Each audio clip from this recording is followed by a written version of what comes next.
Ok, số đâyនេះបាទថ្ងៃនេះខ្ញុំមករៀននេះដាក់ mode នៅក្នុង computer ជាមួយក៏ laptop អីហ្នឹង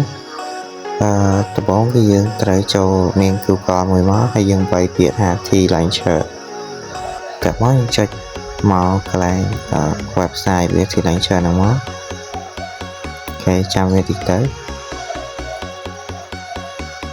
បើតែយើងចុចចូលហើយចុច download TL ហ្នឹងមកព្រោះយើងចុចពាក្យថា download T-Launcher for Windows ហ្នឹងមកយើង download វាយើងចាំវាមកស្ទុះឲ្យវា download រួចណាអូខេសារខ្ញុំ record នៅក្នុង computer វាអត់ជាប់ទេខ្ញុំយកទូរស័ព្ទមកថតចឹងបណ្ដោយទៅគេជួយការចុច continue យកទៅ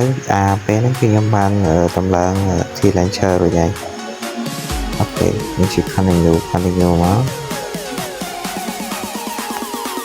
បាទចាំវាតិចទៅវាចាប់តាមដំណើរការអូខេគឺវាចាប់តាមចូលហើយខ្ញុំ refresh វាចឹងអូខេការដំបូងចូលមកព្រាមគឺវាអត់មាន account ដូចខ្ញុំទេសារខ្ញុំធ្លាប់បង្កើតម្ដងអញ្ចឹងវាមាន account ស្រាប់នេះដំបូងចេញមកគឺវាមានតម្រងបែបនេះនេះត្រូវដាក់ឈ្មោះហើយនឹងដាក់លេខកូដអញ្ចឹងដោយសារតែខ្ញុំមានស្រាប់ហើយខ្ញុំមិនបាច់ធ្វើទេអូខេតើមកទៀតយើងមកមើលជំហានតើទៀតគឺយើងមិនមកចុចកន្លែងនេះហើយចុច enter ដោយណាយើងត្រូវចុចកន្លែង TL mode ហ្នឹង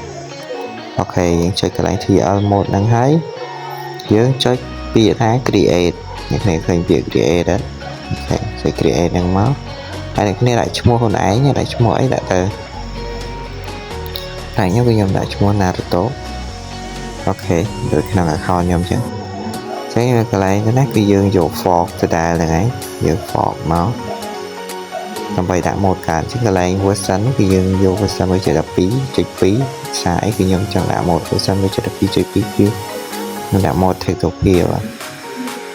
អូខេចាប់មកយើងចាំវាបន្តិចមកវានឹងលោចុច create មកអូខេរួចរាល់ហើយនេះរួចហើយគ្នាវាយពាក្យកន្លែង search ហ្នឹង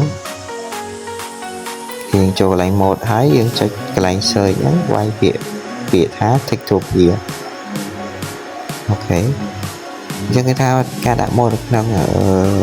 laptop មួយក៏ PC មួយ computer ហ្នឹងគឺស្រួលទេវាបាច់អីវិញឆ្ងាយទេគេត្រូវចុច install ហ្នឹងមកអូខេវាចុចរួចហើយគេអាចចូលលេងបានហើយគេចុចចូលលេងមកចាំវាមកស្ទុះទៅក្រោយពីយើងចាំវាមកស្ទុះគឺវាបានចូលហើយនេះចាំវាបន្តិចទៅវាពងតែដំណើរការអូខេយើងចុចមកយើងចូលទៅមើលកន្លែង mode ថាវាដាក់បានស្វែងមែនអត់នេះអូរងមើលមកអូខេគឺយើងបានដាក់បានស្វែងមែនទេគឺវាបាននេះគឺថា Tektopia អូខេជម្រាបលានេះបាយបាយ